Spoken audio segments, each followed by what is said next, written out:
soal nomor pertama. Agar organisasi pemerintah daerah dapat dibedakan antara satuan organisasi yang melaksanakan tugas pokok dengan tugas penunjang, maka asas yang digunakan dalam penyusunan organisasi pemerintahan daerah adalah A. Akordion, B. Keluasan, C. Pendelegasian, wewenang, dan D. Jalur dan tahap. Jawaban yang paling tepat ialah B. Keluasan. Soal selanjutnya, unsur pelaksana otonomi daerah pada pemerintah daerah adalah A. Sekretaris daerah, B. Inspektorat daerah, C. Dinas daerah, dan D. Lembaga teknis daerah. Jawaban yang paling tepat untuk soal nomor 2 ialah C. Dinas daerah. Soal nomor 3, gaji dan tunjangan pegawai negeri sipil daerah dibebankan pada APBN yang bersumber dari A.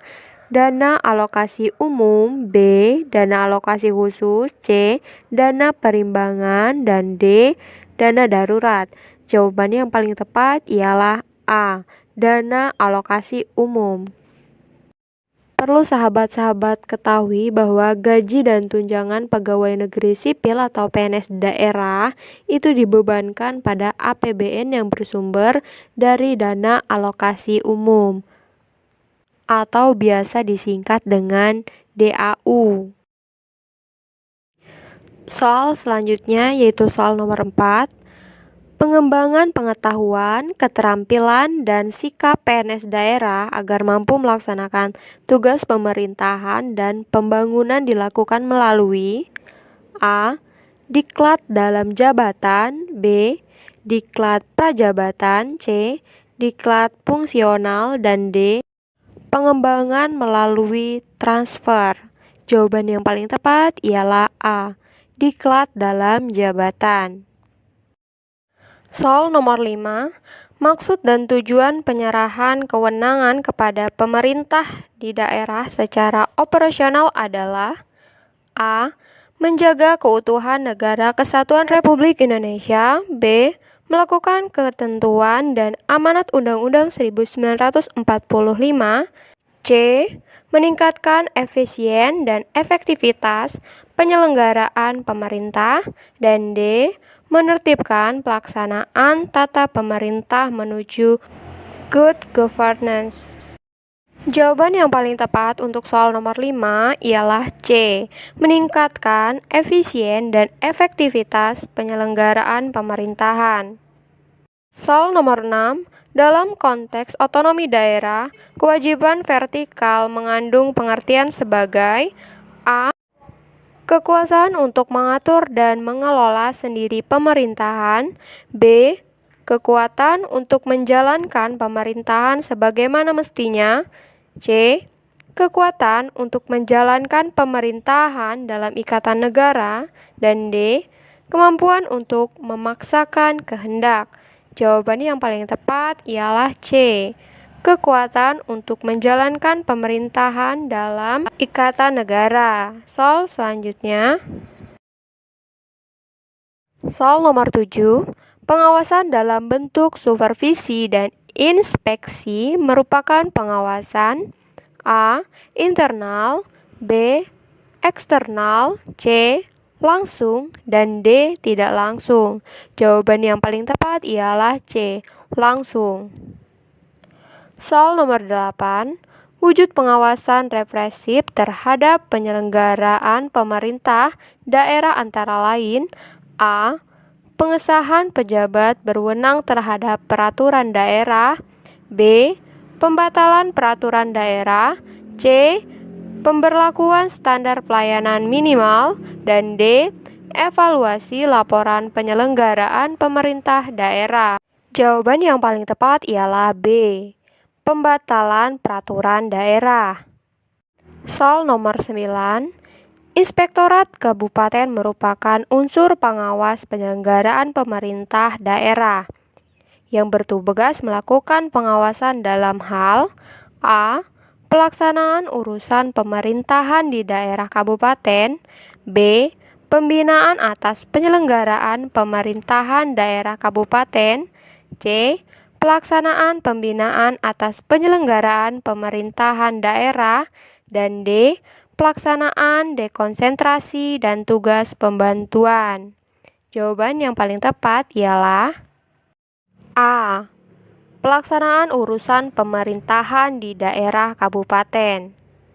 Soal nomor 10, penyerahan kekuasaan untuk mengatur daerah dalam lingkungannya sebagai usaha untuk mewujudkan demokrasi dalam pemerintahan negara merupakan A. Desentralisasi fungsional, B. Desentralisasi jabatan, C. Desentralisasi kenegaraan, dan D. Desentralisasi teritorial. Jawaban yang paling tepat ialah C. Desentralisasi kenegaraan. Soal nomor 11, jika penanganan urusan pemerintahan dilaksanakan berdasarkan tugas, wewenang, dan kewajiban yang senyatanya ada, maka prinsip otonomi yang digunakan adalah A. Nyata, B. Luas, C. Bertanggung jawab, dan D. Desentralisasi. Jawaban yang paling tepat ialah A. Nyata. Soal nomor 12. Jika pemerintahan daerah diartikan sebagai pemerintahan lokal, maka pemerintahan daerah adalah A. Organisasi penyelenggaraan pemerintahan negara, B.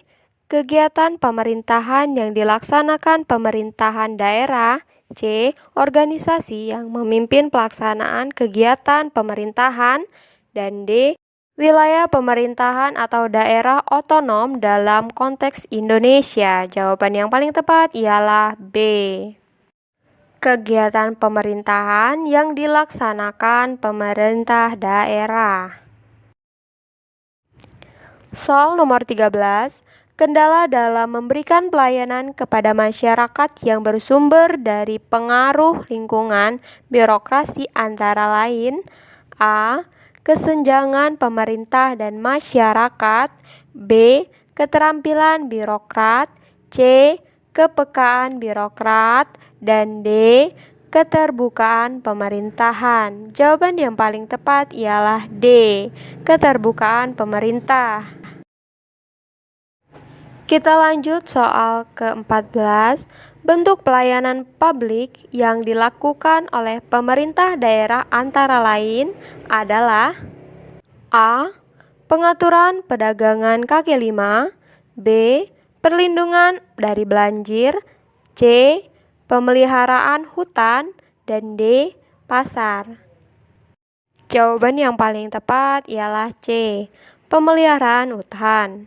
Soal nomor 15, fungsi yang dilakukan oleh pemerintah daerah dalam rangka memandirikan masyarakat antara lain A. Membantu perkreditan, B. Memberikan penyuluhan, C. Menata lingkungan, dan D. Mengurus fakir miskin. Jawaban yang paling tepat ialah B. Memberikan penyuluhan.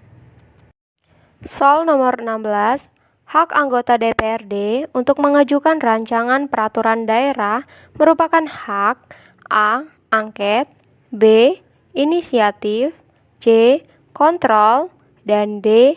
Legislasi. Jawaban yang paling tepat ialah B. Inisiatif. Soal nomor 16, aktivitas yang dilakukan pada tahap budget preparation dalam proses penyuluhan APBD adalah A. Mengumpulkan sistem informasi akuntansi, B. Membuat taksiran pengeluaran atas dasar taksiran pendapatan, B. Membuat taksiran pengeluaran atas dasar taksiran pendapatan, C. Mencari argumen yang rasional tentang pendapatan dan pengeluaran daerah, D. Mengukur kinerja pemerintah daerah dalam melaksanakan anggaran yang direncanakan.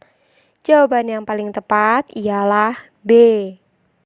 Membuat taksiran pengeluaran atas dasar taksiran pendapatan. Soal nomor 18.